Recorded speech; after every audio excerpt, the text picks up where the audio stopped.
আসসালামু আলাইকুম ওয়া হুদা।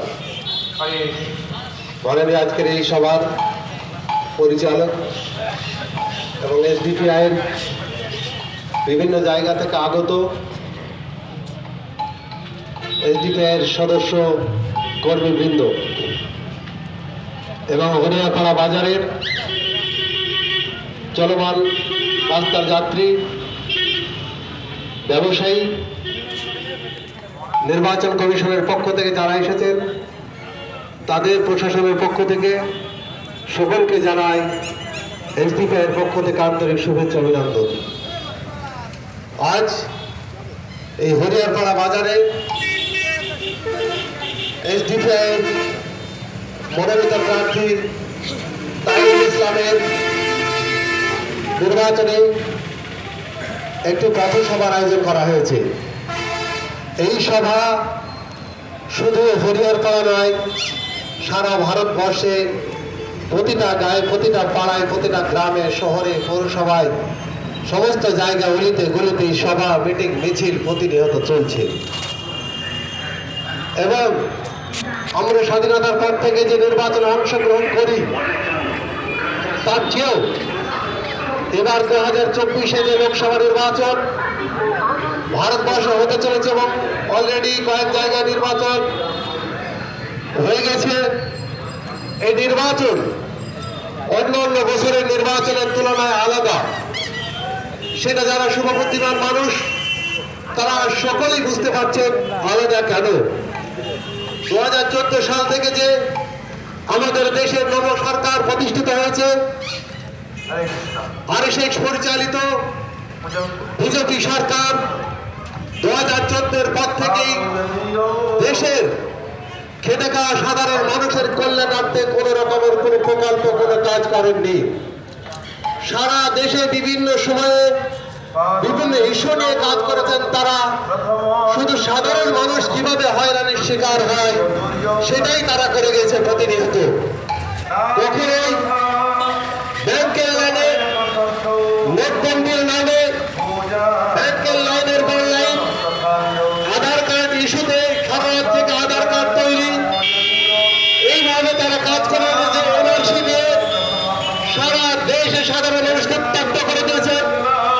কাশ্মীরের সাধারণ মানুষ যারা, তাদের যে বসবাসের ব্যবস্থা আছে, সাংবিধানিক যে অধিকার 370 ধারা সেটাকে রদ করে দেওয়া থেকে শুরু করে ভারতবর্ষে এই নব সরকার আসার পর থেকে যত রকমের পার্লামেন্টে আইন পাস হয়েছে সবটাই দেশের মানবতা বিরোধী, দেশের জনগণের কল্যাণে, জনগণের স্বার্থ বিরোধী, সবটাই হয়েছে দেশের পুঁজিপতি শিল্পপতিদের পক্ষে।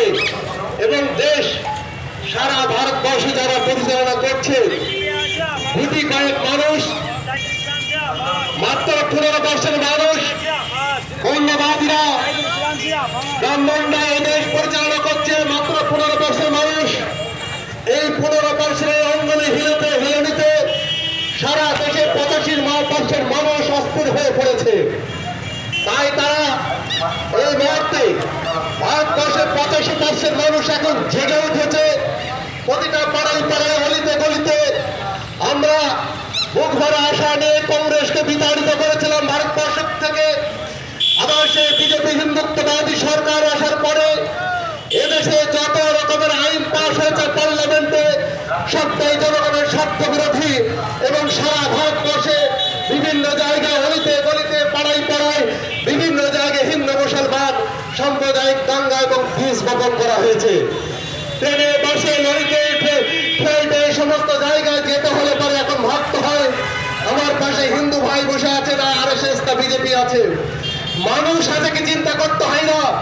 এমন পরিবেশ তৈরি করেছে আমাদের দেশে, হিন্দু মুসলমান সাম্প্রদায়িক বীজ বপন করা হয়েছে। আমরা আজকে হরিয়ারপাড়া শহরে নির্বাচনী সভা যে করছি, সমস্ত মিডিয়া ভাই এবং প্রশাসনের পক্ষ তাদেরকেও জানাতে চাই, আমাদের এই দেশে, আমাদের রাজ্যে যিনি বিরোধী দলের নেতা শুভেন্দু অধিকারী এখনো পর্যন্ত জেলের বাইরে কেন আছে তাদেরকে আমরা প্রশ্ন করছি। এবং আমাদের রাজ্যে যে সরকার, যে দল ক্ষমতা আছে, মমতা ব্যানার্জি যে টিএমসি সরকার, তারা এখনো পর্যন্ত গতকালকে 24 ঘন্টা পার হয়ে গেল এই পশ্চিমবঙ্গে উলবেড়িয়াতে যে বক্তব্য রেখেছেন তিনি, এই শুভেন্দু অধিকারীকে কেন অ্যারেস্ট করা হয়নি তার আমরা তৃণমূলীদের কাছে জবাব চাই। তারা তো বলছে সাম্প্রদায়িকতার বিরুদ্ধে আমরা লড়ছি, তাহলে এখানকার বিজেপির যিনি বিরোধী দলের নেতা গতকালকে যে সাম্প্রদায়িক বীজ বপন করেছে, পশ্চিমবঙ্গে উলবেড়িয়াতে যে বক্তব্য রেখেছেন, তাকে এখনো কেন অ্যারেস্ট করা হয়নি? তাকে অবিলম্বে আজকে রাত্রে অ্যারেস্ট করতে হবে। তাহলে আমরা জানবো তোমাদের সরকার, তোমাদের প্রশাসন তারাও চাইছে এই রাজ্যে গণহত্যা হোক। গণহত্যার জন্য ডাক দিয়েছে শুভেন্দু অধিকারী। আমরা এই কথাই মাইকে বলছি তা নয়। যদি এ কথার মধ্যে ভুল হয় এক্ষুনি আমাদেরকে অ্যারেস্ট করুন আপনারা। গতকালকে শুভেন্দু অধিকারী প্রকাশ্য বক্তব্য বলেছেন সম্রাট বাবর ভারতবর্ষে 75,75,000 মানুষকে হিন্দুকে খুন করেছে। আপনি দেখবেন 75,000 হিন্দুদের খুন করেছে। শুভেন্দু অধিকারী প্রকাশ্য বক্তব্য বলেছে। তার প্রতিশোধ ছেড়ে আপনার কি প্রতিশোধ নেবেন না? এই বক্তব্য দিয়েছেন, আপনাদের প্রতিশোধ নিতে হবে। তার মানে কি বোঝাতে চেয়েছেন তিনি? এই বক্তব্য দিয়ে বোঝাতে চাইছেন এখানে গণহত্যা করে মুসলমানদেরকে খুন করতে হবে। পরিষ্কার ভাষায় তিনি কোথায় বলতে চেয়েছেন। বন্ধুগণ, সেখানে নির্বাচন কমিশনের লোক ছিল, প্রশাসনের লোক ছিল, তারা কেউ তাকে অ্যারেস্ট করেনি। এত বড় সাম্প্রদায়িক বক্তব্য দেওয়ার পরেও আজ আমরা কোন রাজ্যে আছি, কোন রাজ্যে বসবাস করছি? তাই বন্ধুগণ, এ রাজ্যে মোদী আর দিদির যে একই ইস্যু, একই বক্তব্য, তার শুভেন্দু অধিকারীকে অ্যারেস্ট না করার পেছনে পরিষ্কার হয়ে যায় বিজেপি এবং তৃণমূল সরকার উভয় এই দেশের এ রাজ্যে মুসলমানদেরকে গণহত্যাকারে খতম করতে চাই। যদি না চাইতো গতকালকে শুভেন্দু অধিকারীকে অ্যারেস্ট করতে হতো।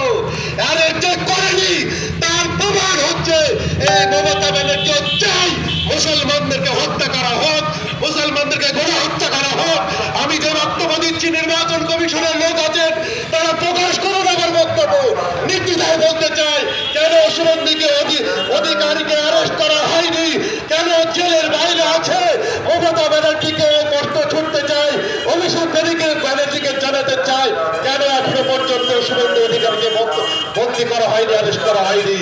নির্বাচন কমিশনকেও জানাতে চাই, এখনো কেন অ্যারেস্ট করা হয়নি?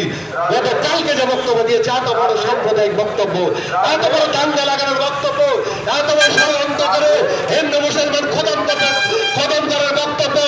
বন্ধুগণ, তাই আমি সেদিকে যাচ্ছি না আমার বক্তব্য, অন্য দিক থেকে যাচ্ছি যে এই রাজ্যে মানুষ এখন অস্থির হয়ে পড়েছে।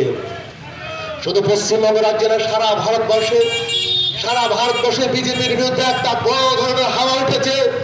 বিজেপির 400 সিট তো 400তে একটা স্বর্ণ মার্কে চল্লিশ দেখাতে হবে।